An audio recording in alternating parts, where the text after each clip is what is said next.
In the golden age of Hollywood, when stars burned brightest against the silver screen, one man's light began to flicker in the shadows of his own making. Montgomery Clift, the brooding, beautiful rebel who redefined masculinity in cinema, slowly disappeared from the world that once worshipped him. Behind the haunting eyes that captivated millions lay secrets so profound, so devastating, that they would ultimately drive him into a solitude so complete, it would consume the very soul that made him legendary. Tonight, we uncover the tragic forces that transformed Hollywood's most promising leading man into its most isolated ghost.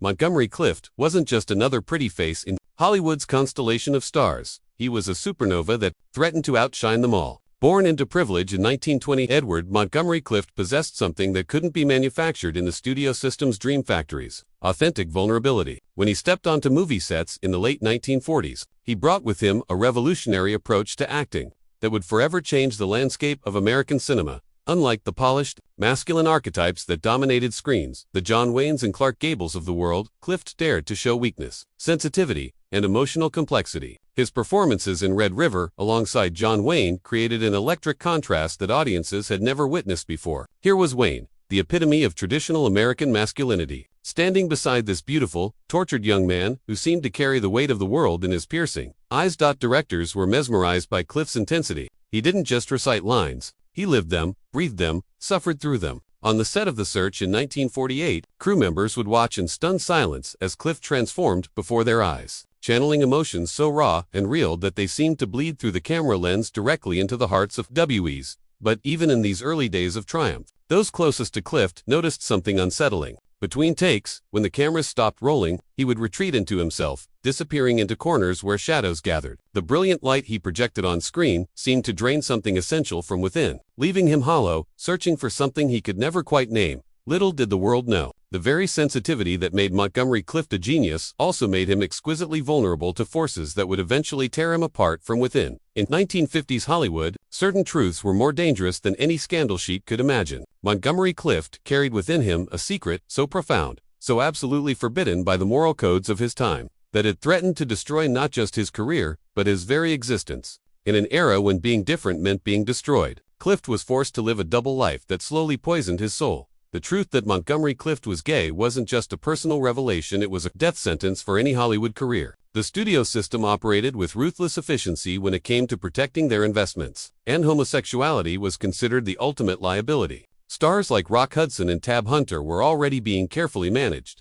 their true selves buried beneath carefully constructed heterosexual facades. But for Clift, the deception cut deeper. Unlike other closeted actors who could compartmentalize their public and private lives, Clift's homosexuality was inextricably linked to his artistry. His sensitivity, his emotional depth, his ability to access vulnerability, all of these qualities that made him extraordinary were rooted in his authentic self. A self he was forced to deny every single day. Friends from New York's theater scene remember a different Montgomery Clift, one who laughed freely, loved deeply, and expressed himself without fear. But Hollywood demanded a different man entirely. Studio executives monitored his social interactions, arranged strategic dates with starlets, and constantly reminded him of what was at stake. The weight of this constant performance began to crush something vital within him.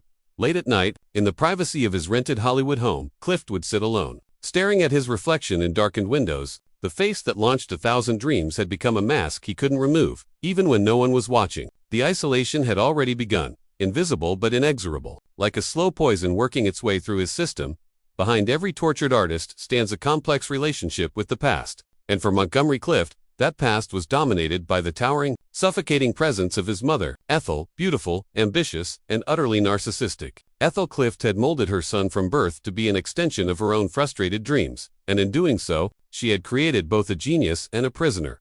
From the moment Montgomery drew his first breath, Ethel had grand plans. She wasn't content to raise an ordinary child. She demanded perfection, excellence, and above all, complete devotion. Young Montgomery was enrolled in the finest schools, surrounded by culture and refinement, but always under his mother's watchful, controlling eye. She dressed him in feminine clothing well into his childhood, a choice that would haunt him for decades to come. As Montgomery's career blossomed, Ethel's grip only tightened. She moved to Hollywood to be near her famous son, inserting herself into every aspect of his professional life. Studio executives learned quickly that dealing with Montgomery Clift meant dealing with his mother, a woman who believed she had created a masterpiece and deserved credit for every success. But Ethel's love came with a price that grew steeper with each passing year. She demanded constant attention, emotional support, and financial assistance. Phone calls became daily interrogations. Visits became opportunities for her to dissect his choices, his friends, his very soul. Montgomery found himself trapped in a psychological web so complex that escape seemed impossible.